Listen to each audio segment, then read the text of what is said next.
Friends, welcome back to my channel. কেমন আছো তোমরা সবাই? আজকে চলে আসলাম তোমাদের মাঝখানে নতুন একটি ভিডিও নিয়ে। আজকে আমি তোমাদের সাথে শেয়ার করব, আমি প্রায় 1 উইক আগে, মানে এক সপ্তাহ আগে আমি ঢাকেশ্বরী মন্দিরে গিয়েছিলাম।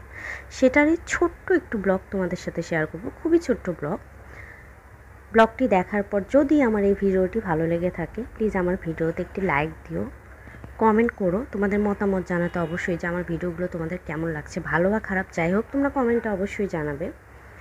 এবং আমার পাশে থেকে আমাকে এগিয়ে যেতে সাহায্য করো। তোমাদের কাছে আমি অনেক কৃতজ্ঞ থাকবো।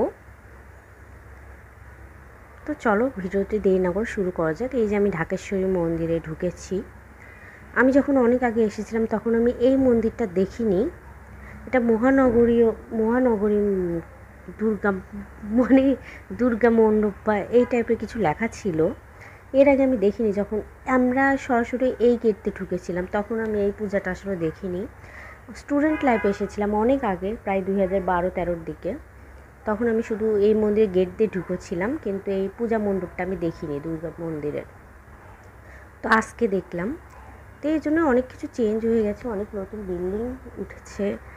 এগুলো আমি কিছুই দেখিনি। এরকম দোকানপাটও দেখেছিলাম না, নাকি খেয়াল করিনি আমি জানি না, কিন্তু ছিল না তখন আমার যতদূর মনে পড়ছে। এই যে এখানে ঢোকার সময় কিন্তু ঘন্টা বাজিয়ে ঢুকতে হয়, ঘন্টা আছে।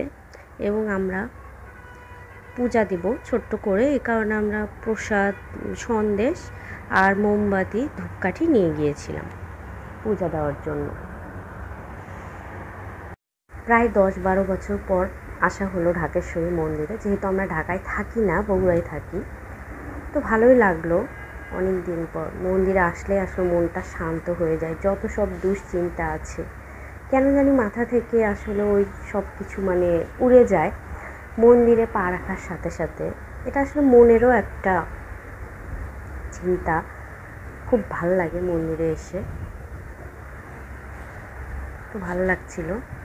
আমি আমার বাবা মা আর আমার বাচ্চাটাকে নিয়ে এসেছিলাম। আমার হাজব্যান্ড তো বগুড়ায় থাকে। আর ও যখন আসছিল আমরা বারুদি গিয়েছিলাম। বারুদি বেড়ানোর কয়েকদিন পরেই মেবি আমি ঢাকেশ্বরী মন্দিরে গিয়েছিলাম। নিউ মার্কেট আর ঢাকেশ্বরী মন্দিরে আমি একসাথে গিয়েছিলাম, মেবি গত সপ্তাহে এরকম। এই যে আমি কিছু ক্লিপস আরও নিয়েছিলাম, কিন্তু ডিলিট হয়ে গেছে ক্লিপসগুলো। জানি না কোনো কারণবশত ইরোড দেখাচ্ছে কেন জানি। এই অবস্থায় কিন্তু আরও বেশি কষ্ট লাগে যে আমি মানে তোমাদের জন্য ক্লিপসগুলো নিলাম, কিন্তু সেগুলো ডিলিট হয়ে গেল। যাই হোক, যে কয়টা আছে আমি সেগুলোই মানে দিয়ে দিলাম, তোমাদের সাথে শেয়ার করলাম। এই যে আমাদের যাওয়ার সময় হয়ে গেছে। তো আজকে এ পর্যন্তই, দেখা হবে নেক্সট ভিডিওতে।